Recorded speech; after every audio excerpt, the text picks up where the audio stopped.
अरे प्योना के तनु सटाई, प्योना के तनु सटाई, ठंडक जात नहीं खे, रात जाड़ा वाली लमहर वो रात नहीं खे, रात जाड़ा वाली लमहर वो रात नहीं खे। पढ़ाई के दौरान ही स्कूल में गाते थे। 84 में मैं पहला साल था जी।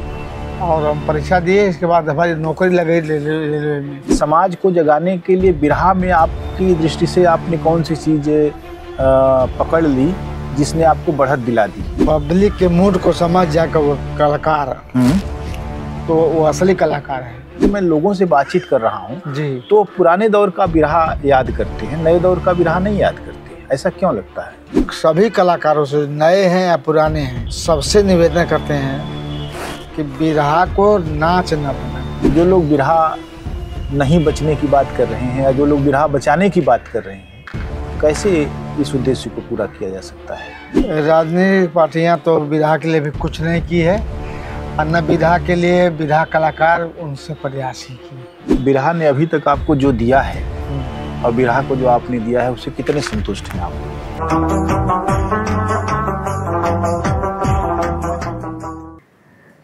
जाड़े के इस हवा भरी दोपहर में तमाम सारे वस्त्र लपेटने के बावजूद हवा शरीर को ऐसे चीर रही है जैसे हम लोग किसी बर्फीले इलाके को छू रहे हों।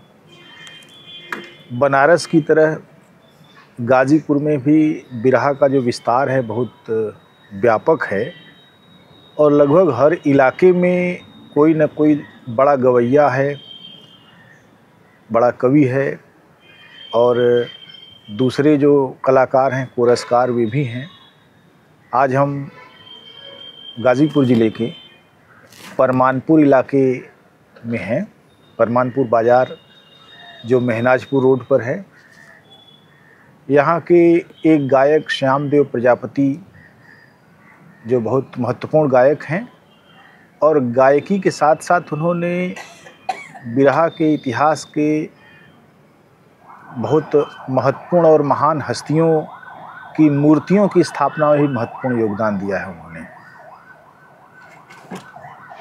श्यामदेव जी बम्बई में रहते थे और वहाँ वे रेलवे में नौकरी करते थे। बताया जाता है कि वे रेलवे की नौकरी को छोड़कर बिरहा जगत में आए। वे काफ़ी प्रबुद्ध व्यक्ति हैं, पढ़े लिखे हैं और लगातार अच्छा गा रहे हैं। उनकी गायन की अपनी विशिष्ट शैली है। श्यामदेव जी से आज हम रूबरू हैं कि उनके जीवन गाथा के बारे में जानें, उनकी गायकी के बारे में जानें। श्यामदेव जी, आपका बहुत बहुत स्वागत है। नमस्कार सर। सभी दर्शक बंधुओं का, माताओं बहनों का, बुजुर्गों का बहुत बहुत नमस्कार, प्रणाम हो। पहले तो यही है कि आपका गांव जहां हम आए हुए हैं, यहाँ आपका जन्म कब हुआ और फिर आपकी जीवन यात्रा कहाँ से चली और कहाँ तक पहुँची? हमारी जन्म तिथि 5/1/64 है जी। और गदाईपुर जो गाजीपुर ज़िले में है, ये परमानपुर जो बैठे हैं ये आजमगढ़ में है। अच्छा। यहाँ से आधा किलोमीटर पर गदाईपुर गांव है, वो गाजीपुर ज़िले में पड़ता है। तो गदाईपुर में हमारा जन्म हुआ। हमारे पिता का नाम स्वर्गीय वीरेश प्रजापति, माता का नाम बसमती देवी। और हम पढ़ाई के दौरान ही लोकगीत में या संगीत से प्रेम रखते थे। स्कूल में गाते थे। अच्छा, बाल सभा में? जी, बाल सभा में। और उसके बाद जो रैलियाँ थी, अच्छा, बड़ी बड़ी रैलियाँ, क्षेत्रीय रैली हो, तहसील रैली हो, जिला रैली हो, मंडल स्तर की, हम गाते थे। तो पिताजी का हमारे विचार नहीं था। पिताजी हमारे बंदरगाह में, बम्बई बंदरगाह में नौकरी करते थे। उनका तो विचार नहीं था, लेकिन हम ज़बरदस्ती जो है हम भी गाते थे। तो हमारे बड़े भाई थे, वो स्वर्गवासी हो गए, वो बिरहा ला करके गाया करते थे। सबसे ज़्यादा बिरहा सिमरत गुरु की थी। अच्छा, जो गाजीपुर वाले। जी, तो हम सिमरत गुरु का ही बिरहा हमको पसंद थी। और 1981 में जब हम इंटर में थे तभी हमने सिन्नी दे दिया। सिन्नी मतलब गुरु बना लिया जी हमको। जी जी। और सिन्नी में मैं उस समय उनका सट्टा 200 होता था, तो हमने 1500 रुपया उनको दिया, हंडा दिया, परात दिया और कटोरा दिया, लोटा गिलास ये सब फूल का सिमरत गुरु को दिया। सिन्नी में धोती कुर्ता गंजी गमछा कुछ जैसे होता है ना, जी जी। तो गुरु बनाया जाता है। बहुत सारे गायकों ने अपने गुरुओं को पाव भर मिठाई दे दी और काम चल गया, लेकिन आपने इतनी सारी चीज़ें दी। हाँ। तो इसका मतलब आपका परिवार बहुत संपन्न रहा होगा। भगवान की कृपा से अभी भी ठीक है जी। पहले भी हमारे चाचा सर्विस करते थे, हमारे पिताजी नौकरी करते थे, हमारे बड़े चाचा नौकरी करते थे, हमारे भाई नौकरी करते थे। तो हम उसी दौरान 1984 में जब मैं पहला साल कर परीक्षा दे लिए। 81 में आप इंटर कर रहे थे? 81 में इंटर कर रहे, 84 में MA में पहले साल गए। पहला साल था जी। और हम परीक्षा दिए। इसके बाद हमारी नौकरी लग गई रेलवे में। अच्छा। एक आजमगढ़ के कप्तान गंज के सिंह साहब टीटी थे, तो उन्हीं के स्वर से जो है लग गई नौकरी। हमें 6 महीना नौकरी हमने किया, लेकिन हमारा मन नौकरी में नहीं लग रहा है। बिरहे में लगा हुआ था। बिरहे में लगा हुआ था। तो और नौकरी से पहले ही हमने सिन्नी गुरु जी को दे दिया। इसके बाद अपना गाना शुरू कर दिए। अब एक आठ लगन मगन मिलते थे, गाते थे जी। और इसके बाद जब नौकरी लगे तो वहाँ 6 महीना नौकरी किए। और एक दिन पिताजी से बोले कि हमारा नौकरी में मन नहीं लग रहा है, तो बिगड़ गए हमारे ऊपर। अच्छा, क्या बोले? तो बहुत कुछ बोले कि तुम बर्बाद कर दोगे, ये कर दोगे, वो कर दोगे, लेकिन हम उनकी बातों का ध्यान नहीं दिए। और हमने फैसला कर लिया कि हमको बिरहा गाना है। अच्छा, मैंने पहला प्रेम आपका बिरहा था और उसको आपने तरजीह दी। हाँ। तो बाज़ाफ्ता आपने जब बाकायदा शुरुआत की तो यहाँ मैंने आपको लौटना पड़ा इस इलाके में। हाँ जी। 6 महीना के बाद हम त्यागपत्र देकर के बाद चले आए बिना बताए पिताजी को। महानगरी गाड़ी चलती थी, दादर 2 ट्रेन चलती थी। तो घर चले आए, तब फ़ोन का ज़माना नहीं था। पिताजी पूरा चिट्ठी लिख के दिए एक हाथ का। अच्छा, मैंने पूरा अपने बेटे की जितनी मतलब सब गाली भला हुआ था उसमें लेटर में। हाँ, बर्बाद कर दिया हमको, उनका नमक पानी है, भगा दो घर से, हम देखना नहीं चाहते हैं। जो कहना चाहिए वो कहे है। पिता थे, पिता को कहना चाहिए। सुनते गए। बाबा हमको कहते कह रहे हैं तो कहने दो, तुम जो कर रहे हो करो, तुम बिरहा गाओ। क्या बात है। तो बाबा आपके पहले से बिरहा प्रेमी थे? हाँ, बाबा हमारे पहले कजरी के बहुत बड़ा कलाकार थे। अच्छा, क्या बात है। तो वो समझते थे कि इसमें भी भविष्य है। अब पिताजी भी बिरहा गाते थे। अच्छा, स्वर्गीय गणेश गुरु के अखाड़े की। लेकिन फिर भी आपको मना करते थे? हाँ, तो हमको मना करते थे, लेकिन हमारा मन नहीं था। हम बिरहा में ही हमारा मन था। तो 2 कलाकार जो आपके घर में थे बड़े, एक कलाकार नहीं चाहता था कि उसका बेटा कलाकार बने, लेकिन एक कलाकार चाहता था कि उसका पोता कलाकार बने। 84 से 90 का समय जो था, बल्कि उससे पहले से ही, तो ये बहुत सामाजिक परिवर्तन की दृष्टि से महत्वपूर्ण दौर था जी। इसमें कांसीराम का उदय हो रहा था। कांसीराम बहुत सारी चीज़ों को इंटरप्रेट कर रहे थे, जगा रहे थे, लोगों को एकजुट कर रहे थे। पिछड़ी राजनीति भी अंगड़ाई ले रही थी, नए लोग आ रहे थे, उसमें तमाम सारी चीज़ें बदल रही थी। तो हम बहुजन समाज पार्टी जी, सुखदेव मंत्री यहाँ से, सुखदेव राजभर यहाँ से विधानसभा लड़ रहे थे। तो हमने उनको अपने दुकान पे ही कार्यालय बनाया था और प्रचार कर रहा था। अपने 10 साल 12 साल तक बसपा का।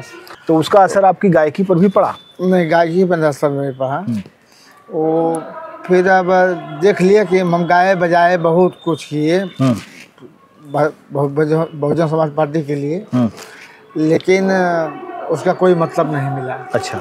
ये लोग कभी मायावती से मिलने नहीं दिए, बड़ी मीटिंगों में हमको सम्मान नहीं दिए। अच्छा, मैंने आपका इस्तेमाल जरूर किया, हाँ, लेकिन मूल्य नहीं दिया। हाँ, या वैल्यू जो कहते हैं कि सम्मान नहीं दिया। हाँ, जिसके तो आप हकदार थे। 93 में हम समाजवादी पार्टी का दामन थाम लिए। अच्छा, सैकड़ों कार्यकर्ताओं के साथ मैंने समाजवादी पार्टी का दामन थाम लिए। जी जी।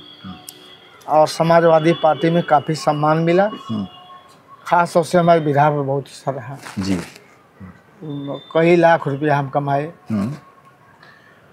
बिरहा की सफलता लाखों रुपए कमाने में है या समाज को जगाने में है? आपकी दृष्टि में क्या है? नहीं, समाज को जगाने में। जी। तो वहाँ भी आपने काम किया। जी। मैंने किस तरह का गीत आप गाते थे? क्योंकि जिस अखाड़े के शिवमूरत जी थे, पत्तू गुरु का अखाड़ा, तो उस अखाड़े में सामाजिकता थी, लेकिन उसमें बहुत सारी दूसरी चीज़ें भी थीं। श्रृंगार था और मिथक थी। तो वैसे में समाज को जगाने के लिए बिरहा में आपकी दृष्टि से आपने कौन सी चीज़ पकड़ ली जिसने आपको बढ़त दिला दी? और जैसे पार्टी में तुम पार्टी के गीत गाते थे जी, आज मंच पर जो है तमाम गीतों को, जैसे कांड कोई हो गया, भक्ति कोई हो गई, वीर रस हो गया, कोई देशभक्ति हो गई, इस तरह का गा करके हम लोग समाज को जगाते थे। जी। जैसे मैं ये देखता हूँ कि बनारस और इलाहाबाद और गाज़ीपुर और बलिया इत्यादि जो है, मऊ वगैरह में उस समय बहुत सारे गायक उभरे और जिन्होंने इस बदलाव को अपनी गायकी में उतारा। बहुत धुरंधर गायक थे। बेचन राजभर मऊ के बहुत ही बड़े गायक थे और बेचन जी ने बहुत सारी चीज़ों को गाया है। उनका एक कतई मूल्यांकन नहीं हुआ क्योंकि उनके ऊपर कोई जो सामग्री है उपलब्ध, वो बस उपलब्ध है। संयोजित तौर पर उनका कोई पाठ नहीं तैयार किया गया। उसके अलावा भी लोग थे इस इलाके में। आप देखिए, शिवमूरत जी थे, सामू थे उनके बहुत पहले, और शिवमूरत जी के समकालीन ही थे। उसके अलावा लेकिन मैं ये देखता हूँ कि बनारस के मुकाबले इधर के लोग सामाजिक आंदोलनों में ज़्यादा वाबस्तगी रखते थे। जी जी। बनारस के लोग कला के आधार पर बिरहा को बहुत जीत लेते थे जरूर, लेकिन उन्होंने बहुत सारी चीज़ों को उस तरीके से कहा जाए तो समाज को एड्रेस नहीं किया। इधर के लोगों ने किया। काशी नाथ जो है MLC जो बाद में बने, उन्होंने भी बिरहा गाया और काफ़ी कुछ जो है समाज को एड्रेस किया। बनारस में नसुड़ी थे। ये सारे लोग ऐसे लोग थे जो ये मानते थे कि समाज जिस ढांचे से है, जिस संरचना में है, उसमें परिवर्तन होना जरूरी है। आपको भी लगा? तो कौन सी चीज़ थी? कैसे, क्या गाया आपने उस समय?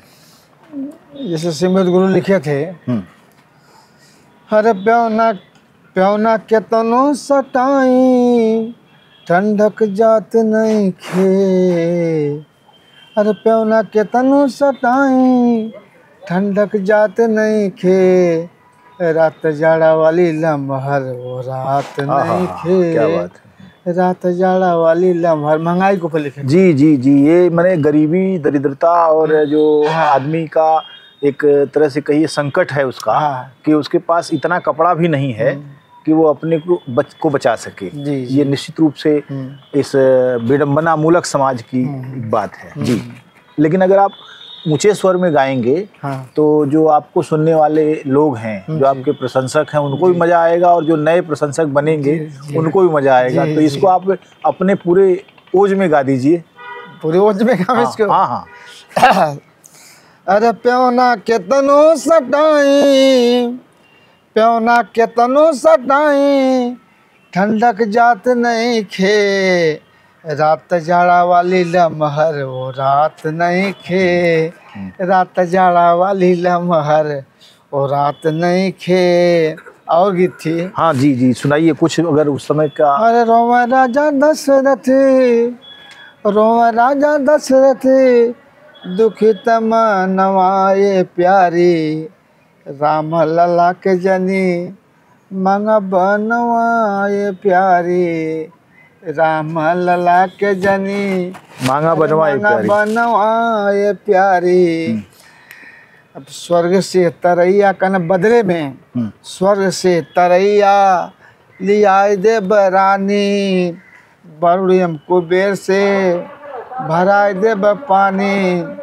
अरे भरत के चरण में कुल दे बद नवाए प्यारी, राम लला के जनी अरे मंगा बनवाए प्यारी, राम लला के जनी मंगा बनवाए प्यारी, राम लला के जनी। कैसा समाज था? जैसे आप प्रजापति समाज से आते हैं, प्रजापति समाज का ट्रेडिशनल काम है लोगों मैंने मिट्टी का बर्तन बनाना, और उसके बाद तो बहुत सारे लोग बहुत आगे निकले, संगठन तमाम सारी चीजें। लेकिन एक मैं ये जानना ये चाहता हूँ कि हमारे ट्रेडिशनल कामों की वजह से ही हमारा मूल्यांकन इतना कमतर किया गया कि हमको एक तरह से अवमूल्यित किया गया, लगातार नीच दुष्ट पापी जो कुछ लोग कहते हैं कि शूद्रों को इस तरीके से कहा गया। ज्योतिबा फुले ने 19वीं शताब्दी में शूद्र आंदोलन शुरू किया और उन्होंने कहा कि मेहनतकश जितनी जातियां हैं, जो पहले जिनके पास अपना राजपाट था, जिनके पास अपनी संपत्ति थी, ज़मीनें थीं, उनका सब कुछ छीन लिया गया और उनको एकदम लतवा मरद कर दिया गया। आपने कितना इस समाज का अध्ययन किया, क्या आपको दिखाई पड़ा? अपने संगठन पर गीत बनाए थे जी कि संगठन बनाना है, संगठन बनाना है, झंडा फहराना है, संगठन बनाना है, झंडा फहराना है, खुद को जगा के यारों सबको जगाना है, संगठन बनाना है, झंडा फहराना है, खुद को जगा के यारों सबको जगाना है। कि जब सपा में आप गए तो क्या आपको सपा ने क्या दिया? बसपा ने सम्मान नहीं दिया, सपा ने क्या दिया? सपा हमको जगह जगह गंवाने का काम किया और हम गाजीपुर बहरियाबाद से चुनाव लड़े तो हम भी प्रत्याशी थे और हमारी पत्नी भी प्रत्याशी थी। अच्छा। तो करीब 3100 वोट से जो है सन 11 में चुनाव जीत गए। अच्छा। उस समय कैंची निशान मिला था, तो श्रीमती जी का निशान कैंची था, हमारा निशान कुल्हाड़ी था। अच्छा। कुल्हाड़ी नहीं था, गिटार था। अच्छा। तो पत्नी जो है 31 वोटों से चुनाव जीती जी। और चूँकि हम चाहते भी थे कि वो जीत जाए, तो और मीटिंग वूटिंग होगी तो उसको आने जाने में ठीक रहेगा। हम गायक आदमी हैं, कहीं यहाँ प्रोग्राम तो कहीं वहाँ प्रोग्राम, कहीं वहाँ प्रोग्राम, दूर दूर प्रोग्राम, इसलिए उसी को हम चाहते थे, उसे जितवा लिए। हम प्रतिनिधि के रूप में काम करते थे। जी जी। तो ये राजनीतिक सफ़र आप दंपत्ति का कितने दिनों तक चला? 16 तक। 16 तक। उसके बाद मैडम ने भी चुनाव नहीं लड़ा? नहीं। अच्छा।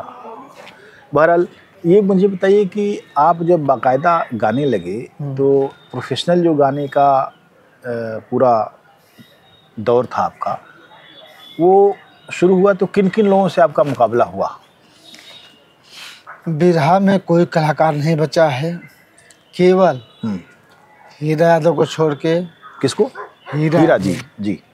बुल्लू यादव को छोड़, बाकी हम सबसे रामदेव से गाए, हम दीपक से गाए, हम विजयलाल से गाए, ओम प्रकाश से गाए,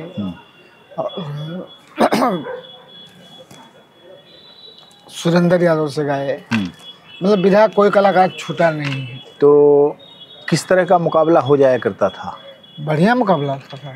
जैसे मान लीजिए रामदेव जी के साथ आप सामने उनके गाए, तो कैसा, माने वो तो बड़े धुरंधर गायक थे, किस सन में आप गाते थे उनके साथ? तो अरे उस समय हम समझ रहे थे कि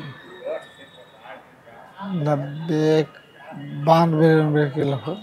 अच्छा, तब रामदेव लगभग अपनी एक पूरी पारी पूरी कर चुके थे और घेलुआ गा रहे थे। हाँ हाँ हैं? हाँ हाँ हाँ हाँ, लेकिन नए नए लोग आए थे। तो हम जानते हैं, सोचे कि भाई वो वीर से गायक हैं, वीर से गायक हैं वो। जी जी। हम वीर से उनके सामने संपर्क नहीं पाएंगे, तो हम हास्य रस की विधा गाते थे। अच्छा, तो हास्य में क्या क्या कहानियां हुआ करती तो थी? हास्य रस की विधा में वो जोड़ नहीं दे पाते थे। नहीं नहीं, वो तो उनका जोनर ही नहीं ना। वो तो अगर हंसी वाली बात भी गाएंगे तो वीरता के साथ गाएंगे। वो एक मैंने देखिए, रामदेव जी की विशेषता ये थी कि वो एक लय में वो पहाड़ की तरह गा देते थे। हाँ, लेकिन दूसरी लय में वो नहीं चल पाते थे। ये उनकी अपनी सीमाएं भी थी और खूबियां भी थी। तो मैं ये आप गाएंगे जाहिर सी बात है, लेकिन क्या दो तरीके के, दो मिजाज के जो गीत हैं उसमें हार जीत का फैसला होता था? हाँ, तो शील्ड रखी जाती थी, तो शील्ड हम बहुत सब तमाम शील्ड पाए हैं। मैंने उनको मिलती थी, आपको भी मिलती थी, आप हाँ, बराबरी हाँ, को छूटता था मामला। जी जी। उसके बाद किसके साथ आपका सबसे ज़्यादा कड़ियल मुकाबला हुआ करता था और आप उसके साथ बहुत सुख जो है आपको मिलता था गाकर? विजयलाल। विजयलाल से। विजयलाल भी एक अच्छी आवाज़ के मालिक थे और अच्छा गाते थे, लयकारी उनकी बहुत अच्छी थी और अभी भी वो नई नई चीज़ों को बढ़िया तरीके से पकड़ने की कोशिश करते हैं। और तो उनके साथ बहुत सारा आपका। हाँ, और विजयलाल ही हमको तीसरे ले गए। अच्छा, हमारे कैसे तो ही करवाए शुरुआत में। उसके बाद तो मैं स्वयं जाके गाने लगा, लेकिन पहले हमारा मदद विजयलाल ही की।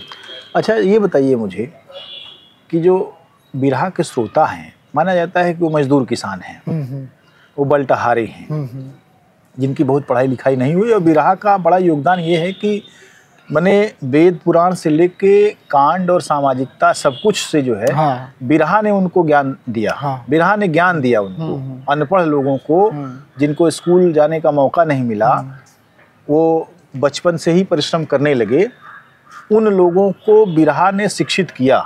उनके पास तर्क की एक ताकत भी दी उसने, बिरहा ने। तो अभी उसी में उनकी बेचैनियाँ भी फूटती थी। लेकिन क्या आपको कभी लगा कि जो सुनने वाले लोग हैं, जो गाया जा रहा है, जो गायक गा रहा है, उसको सुन ले रहे हैं, लेकिन उनकी बेचैनी कुछ और है, वो कहीं और कुछ और सुनना चाहते हैं? पब्लिक के मूड को समझ जाकर वो कलाकार, तो वो असली कलाकार है। पब्लिक क्या चाह रही है, हास चाह रही है, या बीर रस चाह रही है, या करुण रस चाह रही है, या कोई कांड कहानी चाह रही है, उस पब्लिक के मूड को समझ लेना ही कलाकारी है। एक तो होता है कि बिरहिए का मैनरिज्म जो है इस तरीके का होता है, उसका जादू इस तरीके का होता है कि लोग उसको किसी भी रूप में सुनना चाहते हैं। एक होता है कि पब्लिक में ये है कि पब्लिक अब जैसे बिरहा पर जो बहुत ज़्यादा उसका जोर नहीं है, उसको लगता है बिरहा वो उसको दे ही नहीं रहा है जो उसको चाहिए। तो अब बिरहा उस तरीके से रात भर होने वाली चीज़ भी नहीं रह गई है। सारी चीज़ें बिगड़ गई हैं। लेकिन पब्लिक, मुझे लगता है अभी जैसे मैं लोगों से बातचीत कर रहा हूँ तो पुराने दौर का बिरहा याद करते हैं, नए दौर का बिरहा नहीं याद करते। ऐसा क्यों लगता है, ऐसा क्यों है? तो कुछ उम्र का तकाजा भी होता है आदमी को। नहीं, नए नए लोगों से भी अगर मैं ऐसे लोगों से भी बातचीत करता हूँ, जैसे नए लोग जो है पुरानी गीतें याद नहीं कर रहे हैं, नहीं लोग गा भी नहीं रहे हैं ना, वो गा भी नहीं रहे हैं। हाँ, तो कैसे जो है आपको ये लगता है कि बिरहा की लय तो टूट गई है, अब नाचना कूदना और कई तरह की कलाएं उसमें शामिल हो गई हैं? देखिए तो, भाई हम तो हर प्रत्येक कलाकार से कहते हैं कि नाच विधा अलग है, अच्छी विधा है, और विधा अलग है। तो हम सभी कलाकारों से, नए हैं या पुराने हैं, सबसे निवेदन करते हैं कि बिरहा को नाच न बनाए। जैसे बहुत सारे लोग जो बिरहा का जो व्याकरण बना, जो कवि लोग बना के व्याकरण देते हैं, जो अखाड़े उसके लिए पहचाने जाते हैं, उसी व्याकरण पर वो गाते रहते हैं। कुछ अतिरिक्त नहीं गाते हैं बल्कि कथन करते रहते हैं, ताकि लोगों के दिमाग में नई चीज़ें आए, नए तरीके की चीज़ें आए। जैसे कहानी कहीं से भी उठा लिया लेकिन उसको गा दिया अंदाज में और कुछ बातें कह दी तो एक बात पूरी हो जाती है। लेकिन अब तो वो भी गायब हो रहा है, मैंने वो कहाँ है? नहीं, अब नहीं है। तो ऐसे में जो लोग बिरहा नहीं बचने की बात कर रहे हैं या जो लोग बिरहा बचाने की बात कर रहे हैं, कैसे इस उद्देश्य को पूरा किया जा सकता है? अभी बिरहा का कुछ इतिहास बना ही नहीं, इतिहास जो है सब बिखरा हुआ है। बिरहा के जो धुरंधर गायक और कवि हैं उनके नाम पर एक चौराहा तक नहीं है कहीं। बिहारीगंज का डगरा इस पे है, इसी सड़क पर आगे जाके, लेकिन वो बहुत प्रचलित नहीं है। माना जाता है कि ठीक है उनके नाम पर है, बिहारी गुरु के नाम पर, लेकिन बनारस में जहाँ उन्होंने ज़िंदगी खपा दी, जहाँ उनको बिरहे का ज्ञान मिला, जहाँ उनको बिरहा गाने की प्रेरणा मिली, जहाँ उन्होंने अपने अखाड़े बनाए और अपने शिष्य उन्होंने पैदा किए और आगे बढ़ाया, वहाँ पर उनके नाम से कोई चौराहा नहीं, कोई भवन नहीं, कुछ नहीं। तो बिरहा का इतिहास तो कहीं सुरक्षित रखा ही नहीं गया। अलग अलग लोगों ने अलग अलग जगहों पर जो है मंदिर बनवा दिया। जितनी सामूहिकता बिरहा में थी, उपलब्धि के रूप में उतनी सामूहिकता क्यों नहीं बन पाई? लोगों ने बहुत पैसा कमा लिया, लोगों ने बड़े बड़े घर बनवा लिए, गाड़ियाँ अच्छी हैं उनके पास, लेकिन उन्होंने बिरहा के लिए क्या किया? बिरहा के लिए उन्होंने कुछ नहीं किया है। तो ऐसे कैसे काम चलेगा? काम नहीं चलेगा ऐसे। इसके लिए सभी कलाकारों को आगे आना होगा। तो उसके लिए आप क्या सोचते हैं? जैसे आपने तो कुछ लोगों की मूर्तियां भी, प्रतिमाएं भी बनवाई, और कुछ और भी चीज़ें की, उनकी यादों को सुरक्षित रखने का काम आपने किया अपने प्रयास से। तो हमने सैयद खलीफा की मूर्ति लगवाया है। जी, कहाँ पर? यहाँ पर रामपुर है, हरदोई के पास रामपुर है। और हमने सिमर दूरी की मूर्ति बनवाया, जो उनके जन्मस्थली नेवादा में, सैदपुर के पास। सैदपुर के पास जी।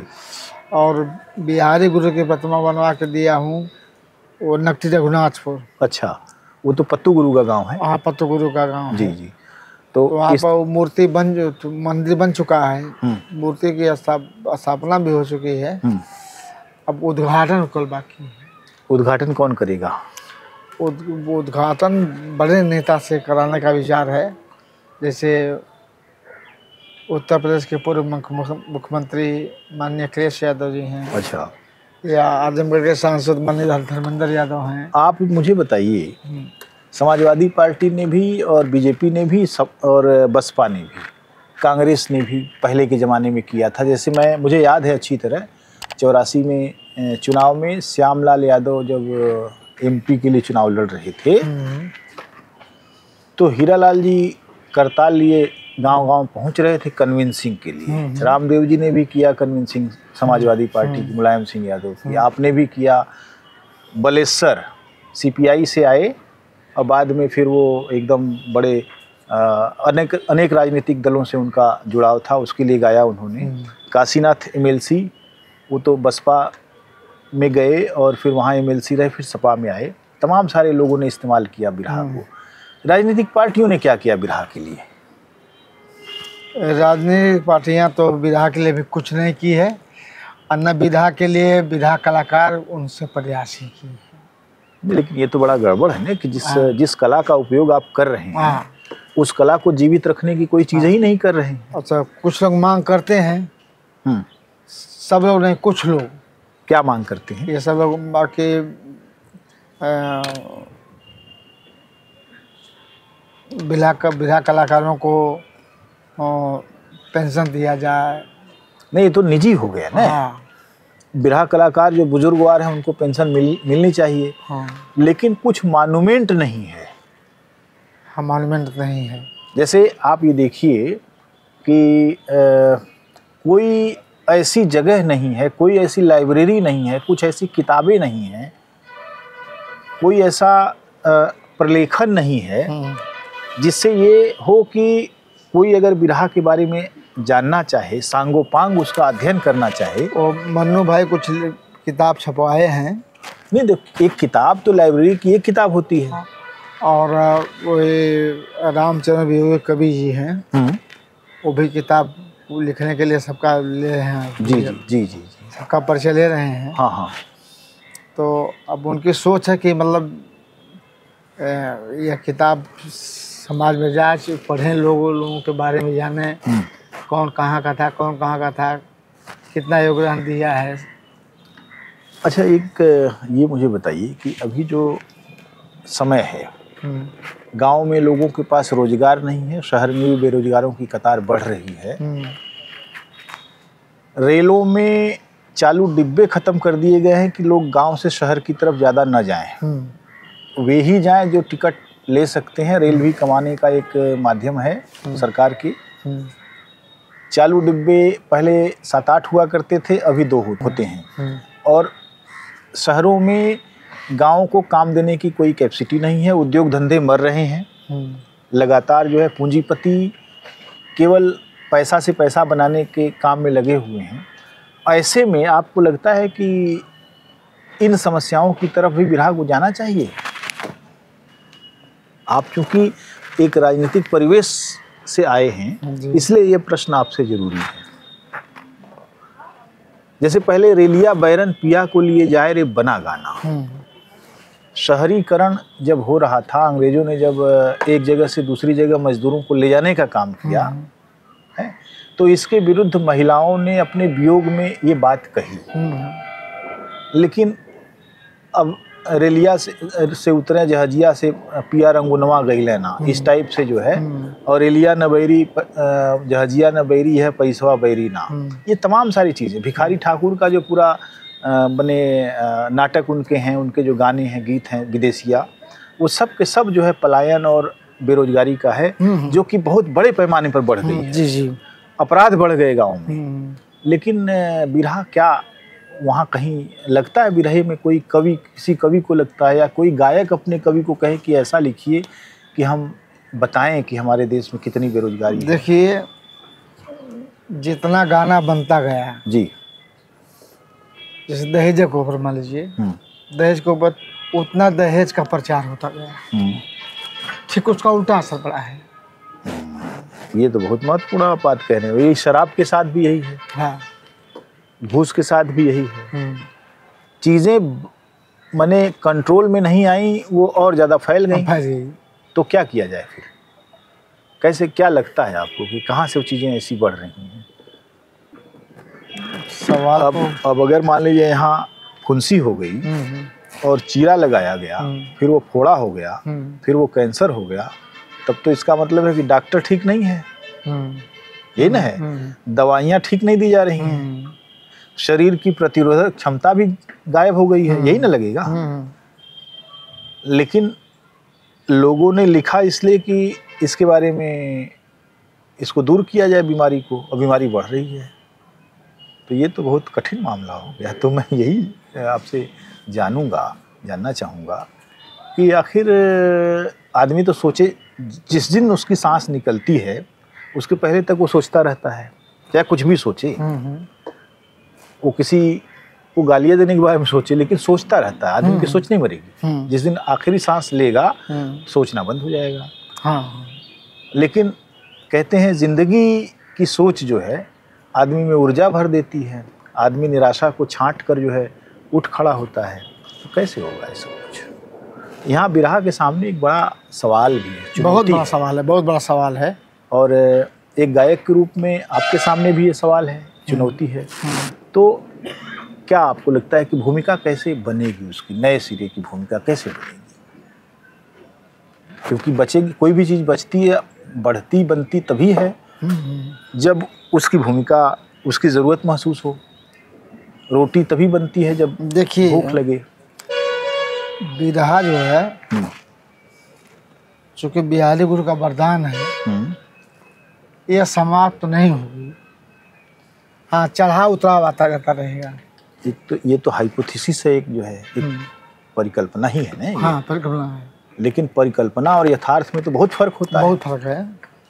तो क्या है मैंने जो आप देख रहे हैं अभी, जैसे अभी मैं ये नहीं देख पा रहा हूँ कि कहीं बिरहे को लेकर कोई उत्कंठा जैसे हो कि फलाने आ रहे हैं, चलो सुनने चलते हैं। नहीं, अब तो कम हो गई है। कम नहीं, खत्म हो रही है। हाँ, खत्म हो रही है वो। और इसके लिए मुझे ये लगता है कि सोशल क्रिटिक जो होना चाहिए, पॉलिटिकल क्रिटिक जो होना चाहिए बिरहा में, वो गायब है। लोग मने शासकों के जन्मदिन पर सोहर गा रहे हैं। हाँ, लेकिन शासकों से ये सवाल नहीं कर रहे हैं कि भाई ये पूरा देश जो है गर्त में चला जा रहा है और तुम कहाँ हो, तुम क्या कर रहे हो, तुम्हारी क्या भूमिका है। कोई सवाल ही नहीं हो रहा है। आपने पैसे कमाने की बात कही, लोग पैसा कमाने के लिए भजन गा रहे हैं। भजन तो आदमी को मुर्दा बनाता है ना। आप किसी भी भजन में, जैसे मैं देखता हूँ बनारस में भी भजन राम का करते हैं, कभी राम पर सवाल ही नहीं उठाया उन्होंने। हाँ। तो फिर कैसे काम चलेगा? सवाल तो उठाना, जैसे हीरा डोम नाम के एक कवि हुआ करते थे। 1930 में उनकी कविता छपी जिसमें उन्होंने कहा कि हमने के कुआं की नगीच न जाए दिले हैं, माने हमको कुआं के नज़दीक नहीं जाने देते, हमको दूर भगा देते हैं। फलाने फलाने सब जो है, हमको सारी जातियां जो है डोम को वो करती हैं। एक तो 1930 का वो जमाना है। दूसरा ये है कि देवरिया जिले में मलवाबर एक गांव है, वहाँ मुसहर डोमों को अपने चापाकल से पानी नहीं लेने देते। वही डोम वहीं हैं। मैंने ऐसी जगह देखा कि डोम वहाँ तुरही बजा रहे हैं और सब समाजवाद वहाँ आया हुआ है, लेकिन डोमों को खाने में बफे सिस्टम का उपयोग नहीं दिया जा रहा है। ये सारी चीज़ें हैं। उस समय भी डोम सबके हिकारत का, सबकी नफरत का केंद्र था और अभी भी है। आखिर उस डोम के लिए क्या है, इस दुनिया का आनंद क्या है? ये सवाल अगर बिरहा उठाता है तो बिरहा बहुत महान कला है। फिर तो ये जनता की बीच से आया ना, ये मजदूरों की कला है, ये श्रमजीवियों की कला है। सारे लोगों ने मेहनत मशक्कत की, अनपढ़ थे लेकिन उन्होंने बिरहा गाया। लेकिन यहाँ पर तो कवि या कलाकारों को यही सब बुराइयां जो है लिख करके कलाकार से पेश करवानी चाहिए, तब न समाज को सुधार होगा। ये मुझे बताइए कि अभी आपकी क्या स्थिति है, क्या आप कर रहे हैं, क्या गा रहे हैं, कहाँ गा रहे हैं? और साल करीब महीने में 4-5-6 प्रोग्राम गा लेते हैं जी। और जहाँ के बुलार से वहाँ जाके गाते हैं। अच्छा, मैंने लगातार सक्रिय हैं आप? हाँ, सक्रिय हैं। तो अभी ये एक सवाल मुझे बताइए कि आपका जो सबसे प्रसिद्ध गाना है जी, जिसके कारण आपकी पहचान मानी जाती है, वो कौन सा गाना है? 1 करोड़ का जूता। 1 करोड़ का जूता? जी। अरे क्या बात है! वो क्या गाना है? वो रिकॉर्ड में है। नहीं, आप कुछ बताइए, क्योंकि रिकॉर्ड तो जब देखा जाएगा तब देखा जाएगा। आप कुछ अगर पंक्तियां याद हो तो सुनाइए। लग रहा है कि व्यंग है ये पूरा। व्यंग नहीं है। हाँ, ये सच्ची कहानी है जी। ये बसंत इंटर कॉलेज है ना हजारीबाग में जी, वो कहानी वहाँ से शुरू हो रही है और बम्बई जाती है, बम्बई से फिर वो हजारीबाग ख़त्म होती है। अच्छा अच्छा। हजारीबाग उसी के नाम पर बना स्कूल। अच्छा। बसंत इंटर कॉलेज। वो वहाँ डिग्री कॉलेज भी है, बसंत इंटर कॉलेज भी है और ये गाना गुरबारी के भी लिखे हैं। ये गाना हिट गया है। तो आपने ये कब गाया था? आज के 10-15 साल पहले। अच्छी बात है। तो बिरहा ने अभी तक आपको जो दिया है और बिरहा को जो आपने दिया है उससे कितने संतुष्ट हैं आप? हम पूरा संतुष्ट हैं उससे। अच्छा, पूरा संतुष्ट है। बिरहा के बल पर हम खेत बाड़ी भी लिए हैं, घर भी बनवाए हैं, बिरहा के बदौलत अपने बच्चों को पढ़ा रहे हैं, तो संतुष्ट होबे न करेंगे। बहुत अच्छा है। बहुत बहुत धन्यवाद आपको। और एक चक्र ज़रूरी था कि आपसे बातचीत की जाए, आपकी जीवन यात्रा के बारे में और आपकी बिरहा यात्रा के बारे में जाना जाए। आपने समय दिया, आपको बहुत बहुत धन्यवाद।